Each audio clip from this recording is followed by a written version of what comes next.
Hello, good morning, good afternoon, and good evening, depending on where you're watching from.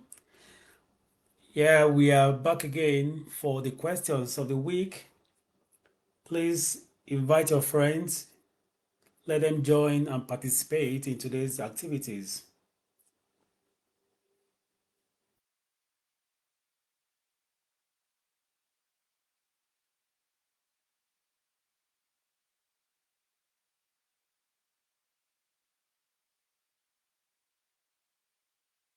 Okay,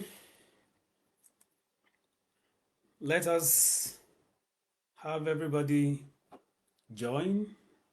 We are about to start. We have 4 minutes more to begin.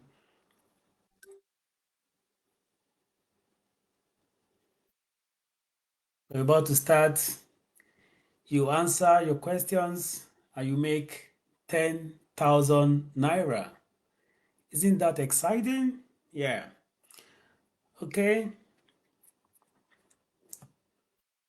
All right. Let me see those who are online.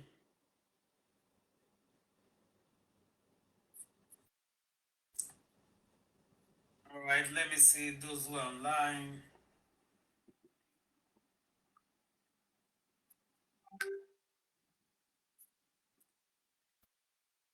Okay.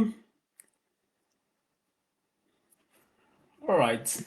Today is going to be an exciting session, and then people are also going to make some money. So I'm excited too.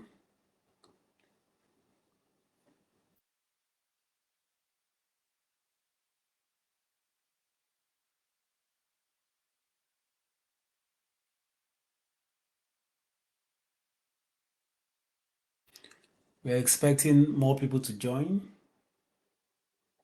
We're expecting more people to join. We're about to start.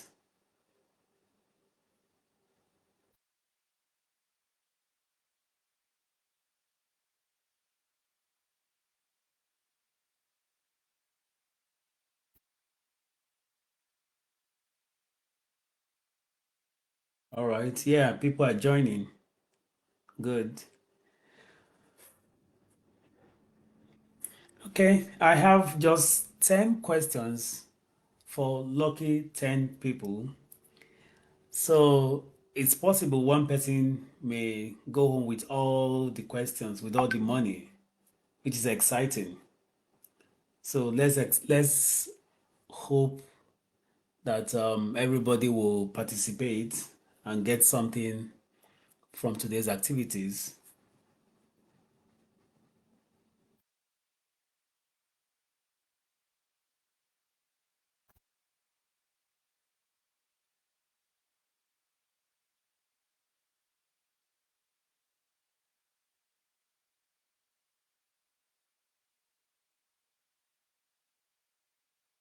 Please share the program. Let your friends join. Please let your friends join. Please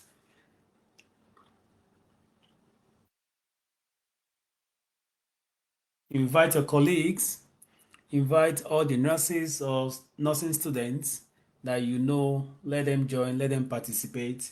It's actually a learning opportunity for everybody. And it's also an opportunity for us to, make something, make a little amount of money, which is not too much, but then the ability for us to, come together, share our knowledge is what really motivates me.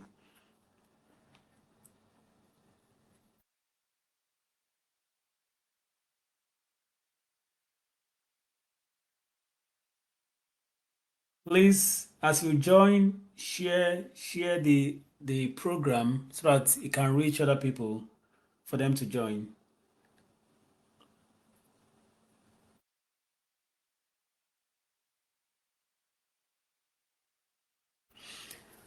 All right, it's 4 o'clock and it's 11 o'clock here in Georgia.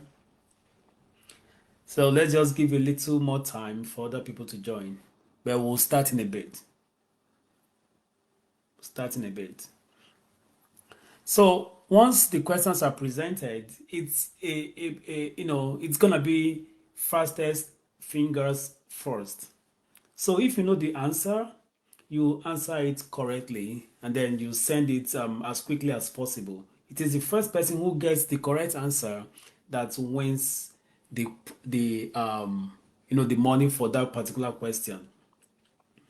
So yeah, there are two things you have to grapple with. The first is to know the right answer. The second is also to answer it, first before every other person.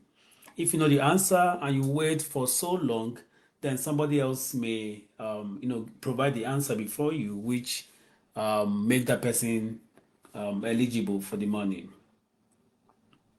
All right, invite others. Okay. All right. This is 2 minutes past 4. We are expecting other people to join.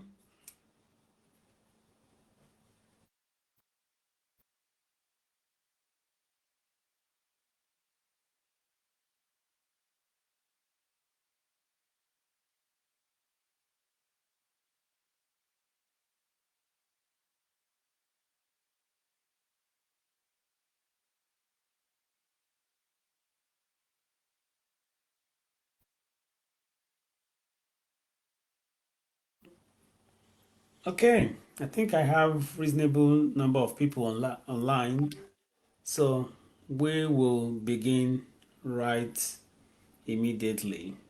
Yeah, people are still joining. I just want to give more people opportunity to participate.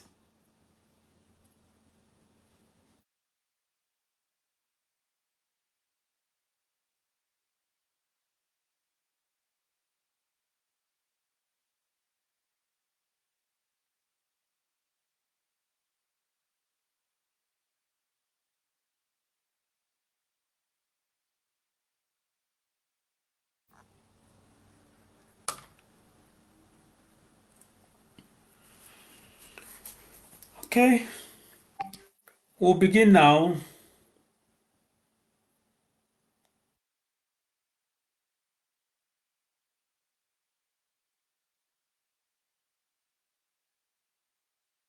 Oh, some people said they can't join.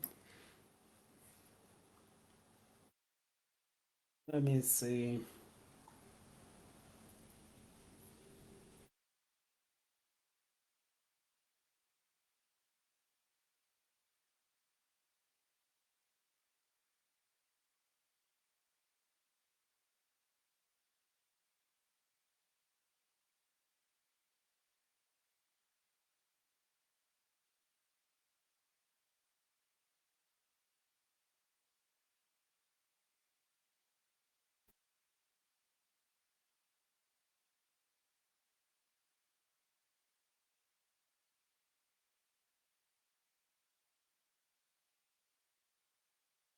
All right, I've sent you the link. You should be able to join now.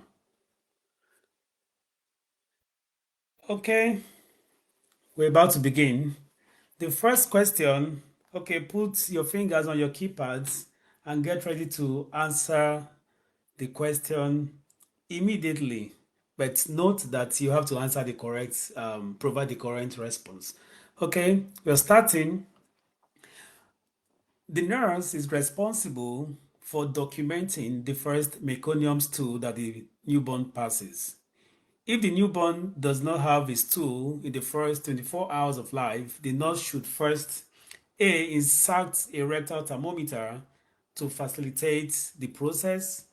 B. Inspect the anal area for an opening. C. Monitor the vital signs for a rise in temperature. And D. Increase oral feeding to stimulate passage.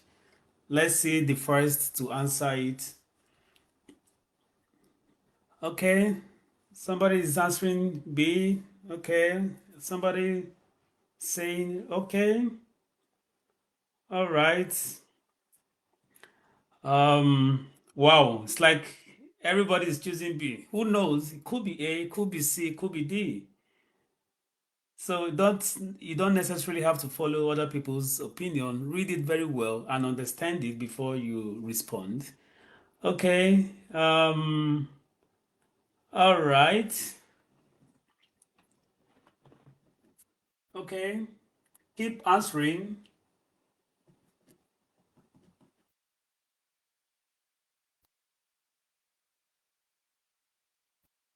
All right. Not to waste our time, the answer is actually a, a B. The answer is a B. Now, this patient, this newborn, has not passed meconium for the first 24 hours. Then there's a problem that you need to assess. So, generally, before you do anything as nurses, we must do thorough assessment. Now, if you check all the options here, the only assessment option is to inspect. Even though C is also to monitor vital signs, but then it does not really talk about why the patient has not produced stool in the first 24 hours. So, yeah, the A, insert a rectal thermometer. You don't do that. That is not allowed. You don't insert rectal thermometer in the patient anus until you are able to ascertain that the patient actually has, an opening in the anal area. But some patients may have congenital abnormality that we call imperforate anus. So inserting a thermometer might actually cause more injury. The first thing you need to do is to inspect the anal area to make sure that there's actually an opening at the anal area. Monitor vital signs, which is perfect. But then the question says, what should the nurse do first? So the first thing you need to do is to inspect the anal area. You can increase oral feeding if the patient is not eating well, but that does not make the patient not to pass meconium in the first 24 hours. Let's say the patient has imperforate anus and you are giving more feeding. That can cause, distension of the stomach and may result in what we call the megalocolon. So you don't want that in your patient. So the winner for this question is Itunuayo Oshiloye. Itunuayo Oshiloye is the winner for this question. Congratulations. The second question goes this way. It's a little bit um, wordy. The client has had a right nephrostomy tube placed after a nephrolithotomy for removal of a kidney stone. When the client returns to the room, what is a priority nursing action? Um, Irrigate the tube with 30 ml of normal saline. Clamp the tube if drainage is excessive. Advance the tube 1 inch every 8 hours. And then ensure that the tube is draining freely. What will be the answer? I'm waiting for the fastest finger. Okay, people are providing answers. Okay, people are providing answers. All right. Yeah. Okay. I'm waiting for more responses.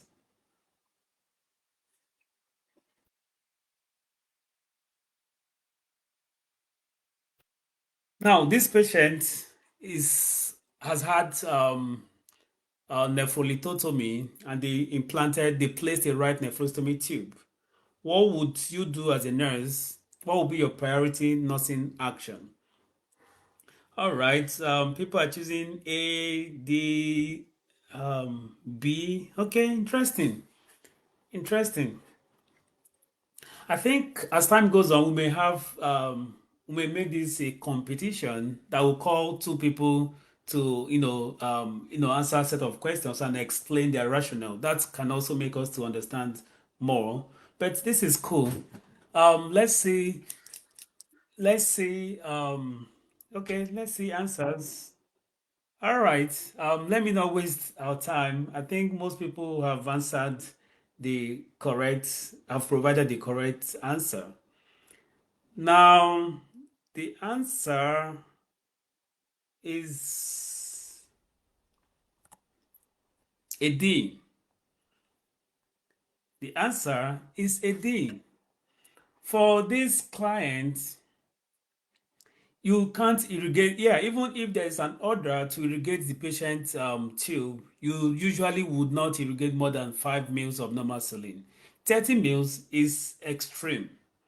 30 mils is extreme, and it's really too much. Okay, so clamp the tube if drainage is excessive. That you wouldn't do, because you don't want the tube to backflow and then cause hydronephrosis. So you wouldn't clamp the tube. Yeah, and then advance the tube an inch every 8 hours. That is not correct, because you may actually cause more injury than good, because the tube has been placed based on the level that they want it to be. And it's not the nurse that will be advancing it if need be. You have to invite the nephrologist or whoever did the surgery to put an order for that. But then your role as a nurse is to ensure that the tube is draining freely. There's no kinking and there's no clot. There's no, twisting of the tube, because twisting can actually result in, a backflow, which may give the patient a UTI eventually. So you wouldn't want that on this patient. So the most appropriate answer is to ensure that the tube is draining freely. And the person that got it correct is, I don't know your full name, but I have Marvelous. Yeah, have Marvelous. Marvelous. Yeah. So that's the first person who answered this correctly. And then yeah. Okay. It's getting more interesting. Yeah, as we go further, we'll see some twists in the pattern of question that we have today.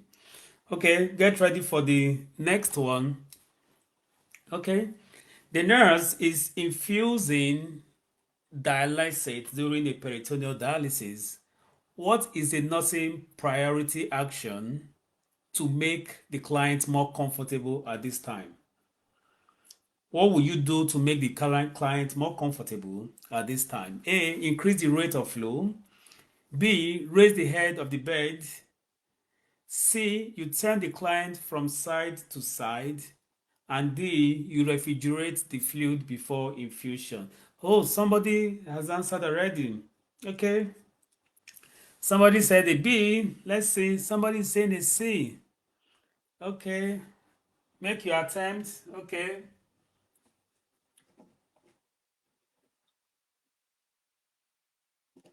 Okay. I'm looking at your responses. Okay. Do you refrigerate the fluid before infusion? Maybe. Do you turn the client from side to side? Maybe. What about raise the head of the bed up? Who knows? Increase the rate of flow to make the patient comfortable. It's possible. All right. Yeah. Keep answering. Keep answering. Who knows? You may be the person that will get it correctly. Okay. Okay. Let's see. Let's see the answer and possibly the rationale behind the answer. The answer is actually a C. Now, this patient, if you increase the rate of flow, remember the thing is going into the peritoneal cavity and you want to increase the rate of flow. That is actually going to cause more abdominal peritoneal distension and then cause discomfort.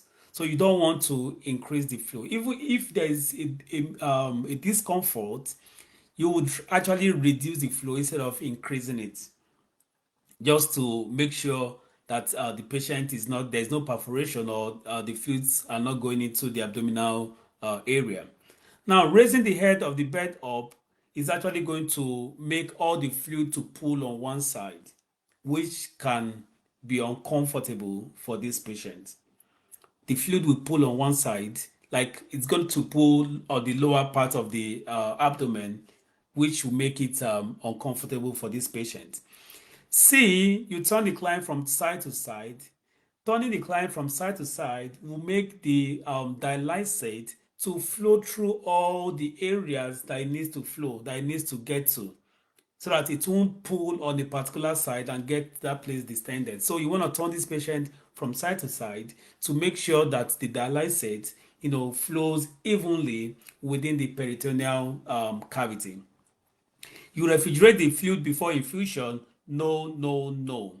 You have to infuse the dialysate at room temperature. You don't refrigerate, because refrigerating is going to contract the peritoneum, and that can result in more discomfort. So you don't want to refrigerate. You give it to the patient at room temperature.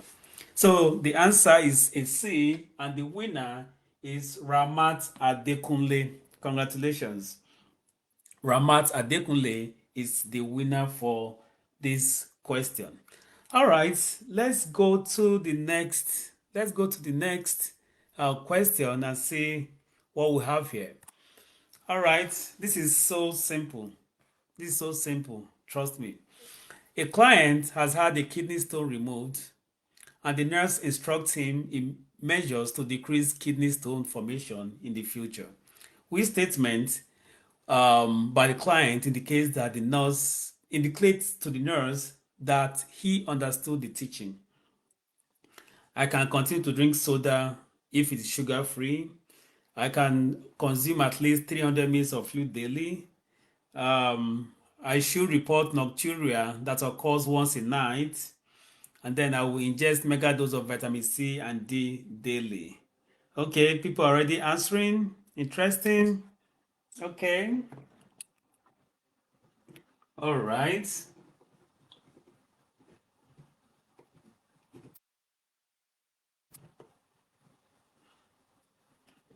All right. Oh, many people are choosing a B. Okay, who knows? Who knows? It could be a B. It could be a C. It could be a D. Let's see what's going on. Yeah. Okay. And it could be an A. We can't be too sure because it's sugar free. Who knows? All right. Okay. Let me wait for a few more responses before I give you the correct answer.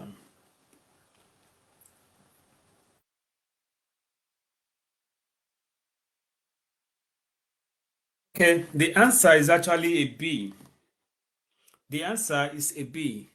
This patient has had a kidney stone removed.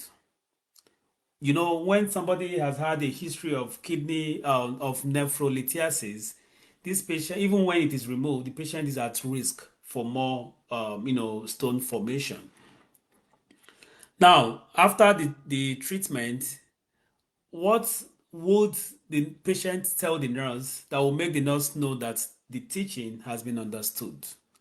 I can continue to drink soda if it's sugar free. No, you want to avoid soda. Number one, it can irritate the urinary tract, and number two, it also increases their chances for stone formation. And if it's anything relating to the kidney, you want to avoid soda. The C is I should report nocturia that occurs once a night. Nocturia that occurs once a night is absolutely not a problem. It is when it is occurring multiple times that we need to raise an eyebrow. But once a night, typically we don't call it nocturia because it's just once and it depends on how much fluid the patient has taken in. I should ingest mega dose of vitamin C and vitamin D. No. Vitamin C, vitamin D, we know vitamin D increases the vitamin C and vitamin D. Vitamin D increases absorption of calcium in the gastrointestinal tract. And then vitamin C combination with vitamin D can actually cause what we call the calcium oxalate stone, which we do not want in this patient. So the most appropriate response is at least 300 mils. This amount of water is going to reduce, the ability for our urine to, form crystals. It's going to dilute the urine and make it easy for you to pass even all the solids within your genitourinary tract. So the answer, the winner for this question is Abdurazak Miriam. She was the first that answered the question correctly. Congratulations, Miriam. Now let's go to the fifth question. Okay. A client in kidney failure is to have a serum blood urea nitrogen level determined. This is easy, trust me. What will this diagnostic test measure? Concentration of the urine osmolality and electrolyte, ability of the kidneys to concentrate urine, serum level of the end product of protein metabolism, and levels of C-reactive protein to determine inflammation. This is easy, guys. Just go straight and answer it correctly. You don't need to waste time. Yeah, somebody has answered something already. Okay. All right. Bring your responses.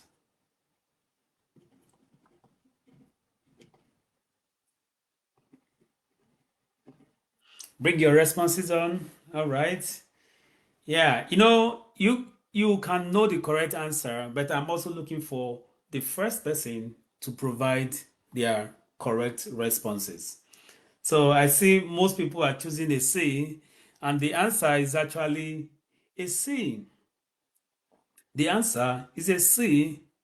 We know that blood urea and nitrogen level, they are end product of protein metabolism. They are end product of protein metabolism. So concentration of the urine osmolality and electrolytes, we can actually measure that using the what's it called? You want to measure the specific gravity of the urine to know their osmolality.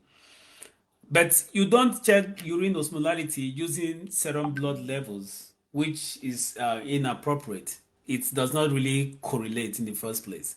Now, ability of the kidneys to concentrate urine, you also will not check that using serum blood urea nitrogen level. You can do, specific gravity test. Now, levels of C-reactive protein, maybe, but then not for BUN. BUN is actually blood urea nitrogen. Urea and nitrogen are end products of protein metabolism. Even creatinine is also an end product of protein metabolism. And that's why in patients with end-stage renal failure or kidney diseases, we tell them to reduce the amount of protein that they ingest. If at all they want to eat protein, it has to be protein of high biologic value. So the answer is C, and the winner is Adeyinka Fakoya. Let me see if I got that name correctly. Adeyinka. Sorry, it's Adeyinka Boluwatife Vivian, not Fakoya. Adeyinka Boluwatife. All right. Okay. The sixth question is tricky. Yeah, this is a select all that applies question. But it's doable if you are able to think critically. It's doable. The nurse is evaluating a client's response to hemodialysis. Which laboratory values will indicate the dialysis was effective? A serum potassium levels will decrease from 5.4 to 4.6 milliequivalent per liter. The serum creatinine level will decrease from 1.6 to 0.8. The hemoglobin increases from 10 to 12 gram per dl. The white blood cell increased from 5,000 to 8,000. I remember it's a select all that applies. It may be one question, maybe two, maybe all. So let's see. BUN level decreased from 110 to 90 milligram per dl. Let's see who gets it. It select all that applies, which means it may be more than one response. More than one responses that will be correct. Some are saying ABE, some say BE. All right, let me see who gets this correctly. Let me see who gets this correctly. Okay.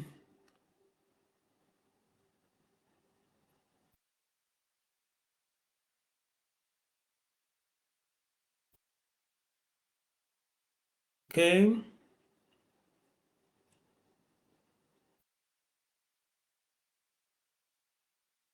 ABD, ABE. All right, people are still answering ABCE. Interesting. ABE. All right. Are people still providing their responses? All right. The answer is actually ABE. ABE is the answer. ABE is the answer. Okay. Um.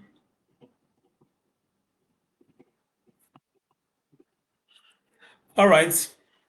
Now, after hemodialysis, of course, one of the indications of hemodialysis is a serum potassium level more than 5.0. Some facilities will tell you 5.5, but it's usually 5.0. Now, creatinine, you also, when the creatinine level is too high, if it's more than 1.3, then you want to do it's actually a high result, but this patient is having 1.6, but you also want to reduce it lower, and that is one of the reasons why we do hemodialysis. Hemoglobin will increase from 10 to 12 gram per dl.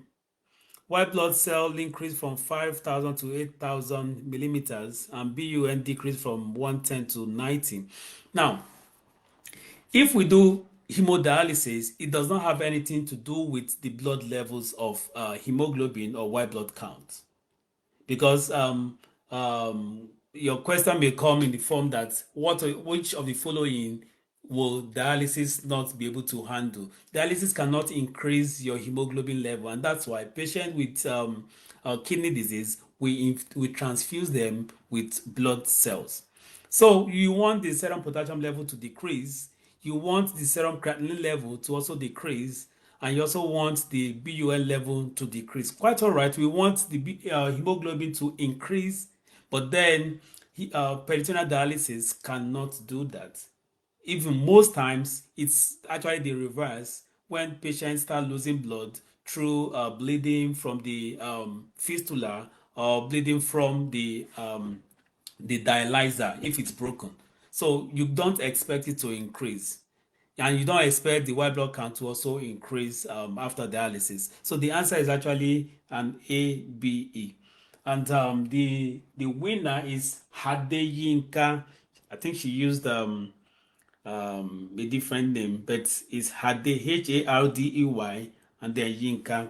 She was the person that got it correctly the first time. All right. Interesting. The next one is a client with, sorry, today is majorly on kidney. I'm actually thinking we should be going through different systems as we go, but then it depends on how I'm motivated. A client with CKD is prescribed calcium carbonate. What is the rationale for this particular medication? Diminish incidence of gastric ulcer formation, alleviates constipation, it binds with phosphorus to lower concentration or increase tubular reabsorption of sodium. Who gets the correct answer first?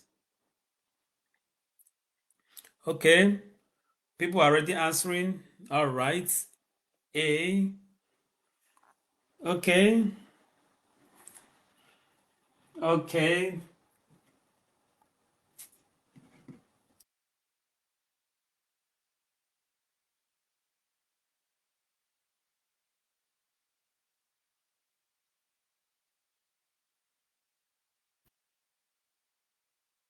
All right.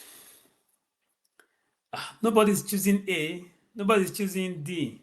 Who knows? It's possible. Okay, somebody chose A, but nobody chose B. Everybody's saying, what about D? Wow. Okay. The answer is actually a C. We know phosphorus and calcium, they work like in opposite direction. They are inversely proportional. Their quantities are inversely proportional. So when a patient has CKD, we know the kidneys, one of the functions of the kidney is to synthesize vitamin D. And when vitamin D is synthesized, it promotes the absorption of vitamin D from the GI. Now, this patient with CKD will have a problem with vitamin D synthesis. So most times they are going to have hypocalcemia because of that particular fact. Now, when there's hypocalcemia, when calcium is reduced, phosphorus is actually going to be high. Phosphorus is going to be excessively high. So by the time you give this patient calcium carbonate, you are replacing the calcium and you're also going to bind, it's going to bind with the phosphorus to reduce the level of phosphorus. Otherwise, it's going to be extremely high. So giving calcium carbonate will replace the calcium and also reduce the amount of circulating phosphorus in our body system and bring it to normal levels. You Calcium carbonate does not decrease the incidence of gastric ulcer formation. As a matter of fact, calcium carbonate can cause some gastric irritation in the stomach. Does not alleviate constipation. No, carbonate may actually cause a little constipation in patients. Increases tubular reabsorption of sodium. No, this is not the role of calcium carbonate. What increases the reabsorption of sodium is aldosterone. And in this case, we are not having a problem with the aldosterone. There's nothing provided about aldosterone. So the most appropriate answer is A, C. And the winner is Adekunle Habiba. Adekunle Habiba K is the winner for this question. And then the next one, I think that's the eighth one. The next one is a client with acute kidney injury develops severe hyperkalemia. What prescription would the nurse anticipate? Furosemide, calcium carbonate, 50% of glucose and regular insulin, and epoetin. What would you expect? Okay, okay. All right. People, okay.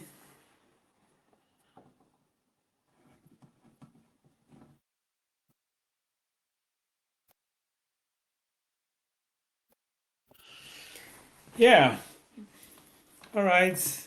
We are having more of A's this time around. Interesting. More of A's.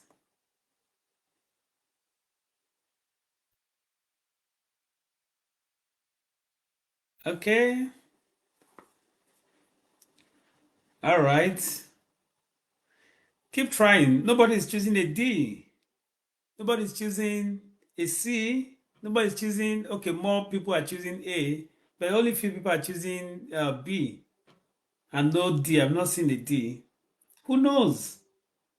Just think widely and then provide the correct answer.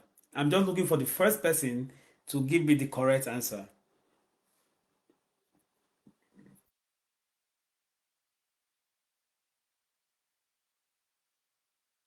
All right. Now, the answer is actually a C. The answer is a C. Now, the protocol is this. Glucose, we know that potassium is the major electrolyte within the cell, the major intracellular electrolyte, whereas sodium is the major extracellular electrolyte. Now, when this patient has hyperkalemia, which means majority of the potassium within the cell has been released into the blood vessels outside the cell extracellularly. Now, the the role of insulin actually helps to open the potassium pathway so that most of the potassium will move back into the cells where they actually belong to and not outside. But then when we give insulin, we know that the blood sugar level is going to drop. That's why we also give them the 50% glucose. Glucose is to regularize the blood sugar level, and then insulin is to push the potassium from the blood vessels into the cells intracellularly. Furosemide, furosemide will eliminate excess water, but then it does not, we don't use it to manage a patient with severe hyperkalemia. Calcium carbonate, we don't use it to manage a patient with severe hyperkalemia. We use calcium carbonate to manage a patient with severe hyperphosphatemia, like we discussed in the previous question. Epoetin is erythropoietin. When the patient has severe hyperkalemia, we don't necessarily give epoetin, except the patient is also having severe anemia. So the most appropriate answer is the 50% glucose and regular insulin. Note that insulin helps to push potassium away from the blood vessels into the cells so that only little amount will remain within the blood vessels that can maintain normal physiologic activities. So we don't want most of the potassium to be outside. We want them to be inside, and it's insulin that can do that. Okay. All right. So the winner is Enny Holarme. ENNYHOLARMEE. Congratulations. Now the ninth one, I suppose, is also complex. The nurse is admitting a 15-year-old client with type 1 diabetes for control of his diabetes. What values on the arterial blood gases would indicate the client is developing a complication as a result of his poorly controlled diabetes? Well, I don't want to read it so I can keep track of the first person to answer it. Yeah, just read it carefully and provide the answer.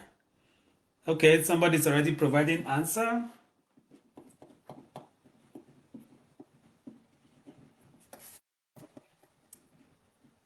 Okay. People already providing answer, correct? Yeah, I see some brilliant responses. Awesome, awesome. Okay, please read the parameters carefully before providing your answers. Read them carefully. Okay.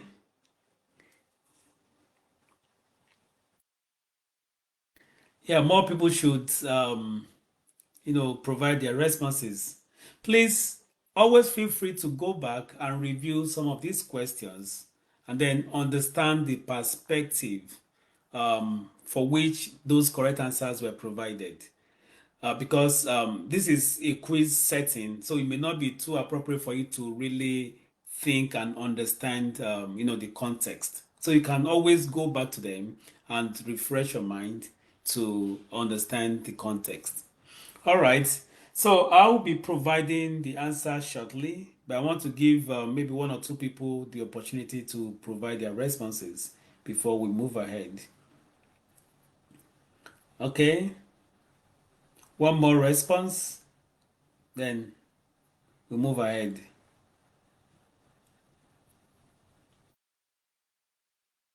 All right. The answer is actually a D. The answer is a D. And it's simple. A patient with type 1 diabetes, what complication are we expecting? Because this patient has no or very little insulin production,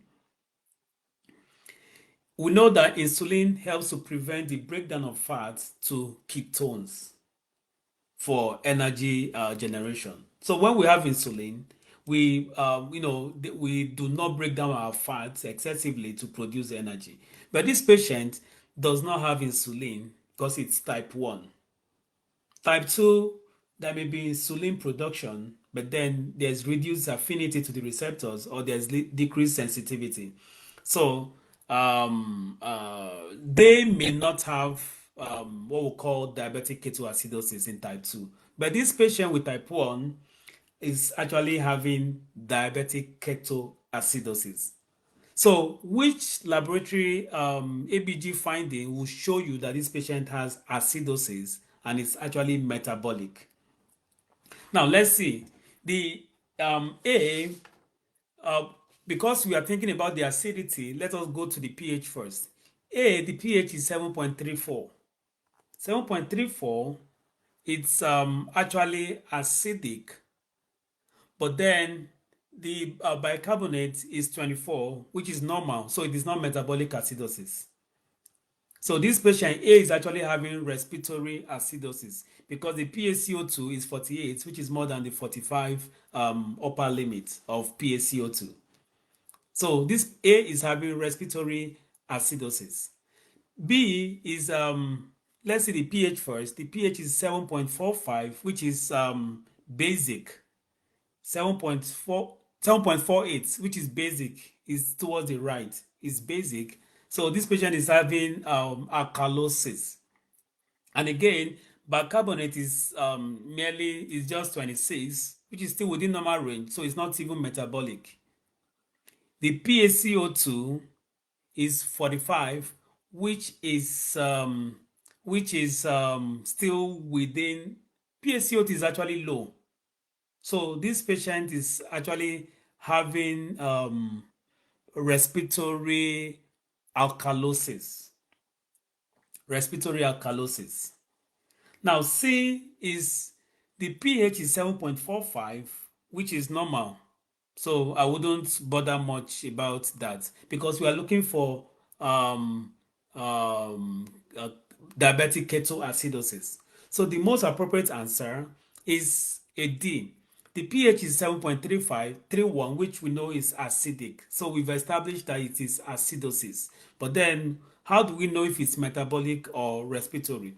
The PaCO2 is 38, which is within normal range. So it is not respiratory. The bicarbonate is 20. And we know the normal bicarbonate is between 22 to 26. So this patient bicarbonate is 20, which is low.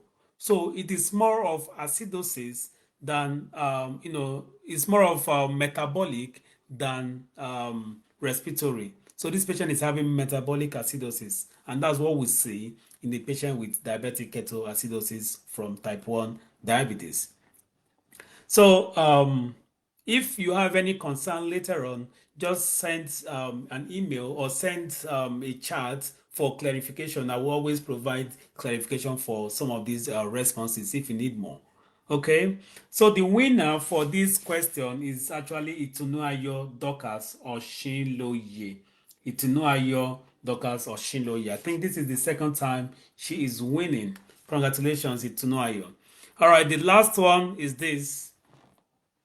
A client in the acute phase of Guillain-Barré syndrome is admitted with weakness and numbness of the lower extremities, along with continual pain that worsens at night. What will be a priority nursing diagnosis?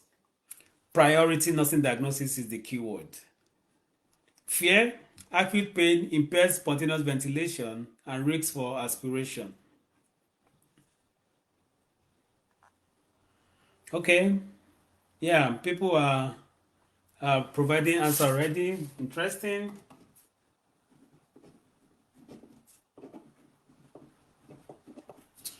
Okay. Oh, I think the bees are winning this time around. Let's see. Okay. This is the last one, so do your best and let's see those that will get the right answer. Okay. A bee. Somebody is saying a C. Okay, somebody said a D. So I think it's a crossbond. So if it's A, somebody has gotten the answer. If it's B, somebody has answered. C, somebody has won it, and then D, somebody has won it. So I won't continue to waste our time. You can always review the videos and get the question correctly if you miss it. Now, this patient is having Guillain-Barré syndrome. We know it is a neuron disorder that affects the myelin sheath. It's just like we have the multiple sclerosis.